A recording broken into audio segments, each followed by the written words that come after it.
Well, it's a Saturday. What the heck? Yeah, it's 8/19/23. Sitting out in front of Casita. I just took a bunch of pictures and, more importantly, went inside and got a couple of questions answered. Um, I had a commenter leave a couple of comments lately. They weren't entirely thrilled with their Casita purchase, which they say they picked up about a month ago. Claim they're having trouble with um, carbon monoxide being put out by the furnace. Claim their electric jack doesn't work. That the coat rod broke, and that there was caulking dripping.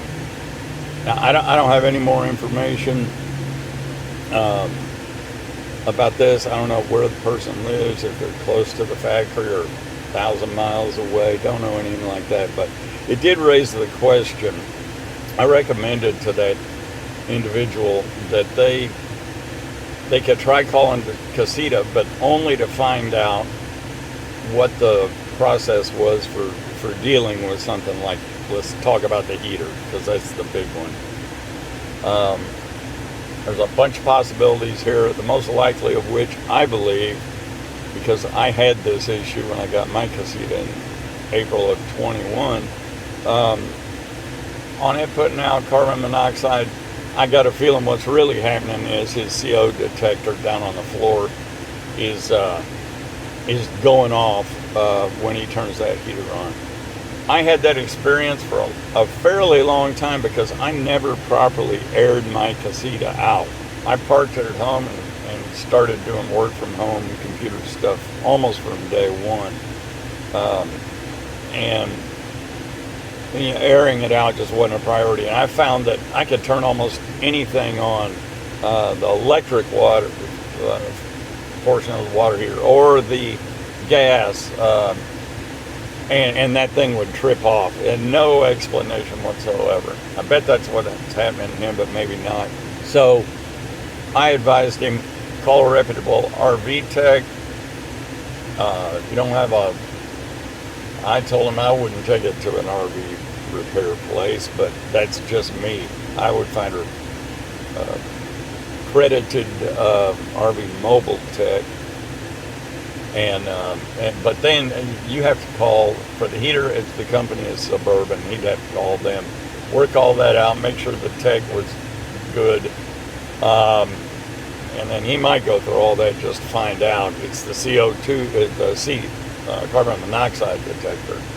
I don't know, but the point of this is to say that this is not a Casita issue. What I found out was. And I knew this kind of, but what I found out specifically and why, if you're coming from a long distance, you should camp nearby for a couple of nights if possible. There's quite a few places. And test everything out. Of course, it's over 100 here now, well over 100, so testing the heater out is going to be difficult, but the AC, test out everything you can. If something's messed up, I ask the specific question. If the weekend when you buy it or the couple of days that you go camp, let's say the fridge doesn't work, how is that dealt with? Because that's not made by Casita either. And was told they will take care of it if it's in that first immediate few days after the purchase. 2 or 3 weeks later, you're going to have to call Dometic for the fridge, or Suburban for the heater. The jack, I don't know the manufacturer offhand. I haven't looked, but it falls under the same category. I did not ask inside about the coat rod and the drippy caulk because I don't know what happened with his coat rod. They're made out of pine or fir. You can buy a dowel that diameter for $5, and cut it with almost anything. The drippy caulk, who knows? But that is the story. A lot of new Casita buyers, including me, kind of forget that.